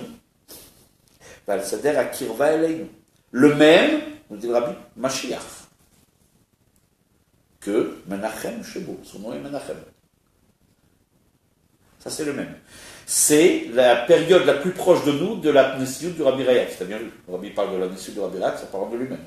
Mashiach, que Menachem Shebo. Le successeur du Rabbi Rayat, c'est le Rabbi. Hein. Je veux dire, il n'y a pas d'autre. Donc, comment il s'appelle le successeur du Rabbi Rayat? Celui qui est aujourd'hui, puisque c'est, on va d'après l'ordre par rapport à nous, le plus proche de nous. Donc, même, c'est le Rabbi qui est le plus proche de nous, qui s'appelle Mashiach, Menachem Shemo. Le Yud, c'est Yosef Yitzhak, le 2 Yud du Rabbi précédent. Et le Dalet, c'est Dovber, le nom du Admour Arashad. Donc, la Nessiout du Rabbi Rayat est composée de 3 périodes. De son père, ça s'appelle aussi la Nessiout du Rabbi Rayat. Lui-même, et celui qui est le successeur, qui s'appelle Mashiach, comme son nom est Menachem. Autrement dit, le successeur du Rabbi Rayat s'appelle... Donc là, on voit ici 2 choses. 1, le successeur du Rabbi Rayat s'appelle Menachem, et, surtout Beika, Mashiach. Et, deuxièmement, ce qu'on voit, c'est que le Rabbi s'inscrit, si on peut dire sa Nessiout, dans celle du Rabbi Rayat. Donc à chaque fois que le Rabbi parle du Rabbi précédent, en fait, c'est lui aussi. On l'avait vu aussi dans la Sikha, quand le Rabbi dit qu'à partir de Yud Aleph Shvat, il y a le prolongement de la Nessiout du Rabbi Rayat et le chidouche de la Nessiout du Rabbi précédent. Or, on sait qu'après Yud Aleph Shvat, c'est le Rabbi. Donc le Rabbi, si on peut parler comme ça, il se présente comme étant le chidouche, le renouvellement de la Nessiout du Rabbi précédent. Et pour terminer, on revient dans la Sikha. Alors, donc Miyad, avec tout ce qu'on vient de voir, V'chol ha-perushim shebe-mamash, avec toutes les explications du mot mamash. Mamash, ça veut dire quoi? Vraiment. Vraiment. Et pourquoi kol ha-perushim? Vous en connaissez d'autres perouches? Enfin, moi, j'en connais un. J'en connais un autre. C'est le nom du rabbi. Bien sûr. Mamash. Nachem, Mendel, Schneerson. Kol ha-perushim shebe-mamash. Ou le chol rosh yad, mamash kipshuto, déjà que ce soit tout de suite, véritablement, mamash, c'est les mots de la sikha. Donc après une sikha comme ça, on ne peut que se renforcer et de proclamer avec tout le cœur, Yechi Adoneinu Moreinu V'Rabbeinu Melech HaMashiach Le'elam Voed. Et comme on a l'habitude toujours de bénir, de donner la bracha au lieu qui nous accueille, donc Yasher Koach pour le Beth Rabat de Neuilly qui nous accueille tous les mardis et qui s'efforce de développer ce shiur. Donc venez nombreux les prochains shiurim. Et bien sûr Chazak ou Baruch au Shliach, le Rav David Zawi, que le Rabbi lui donne les forces pour agrandir encore son action et pour participer avec tous les shluchim à amener la Géoula. Amen.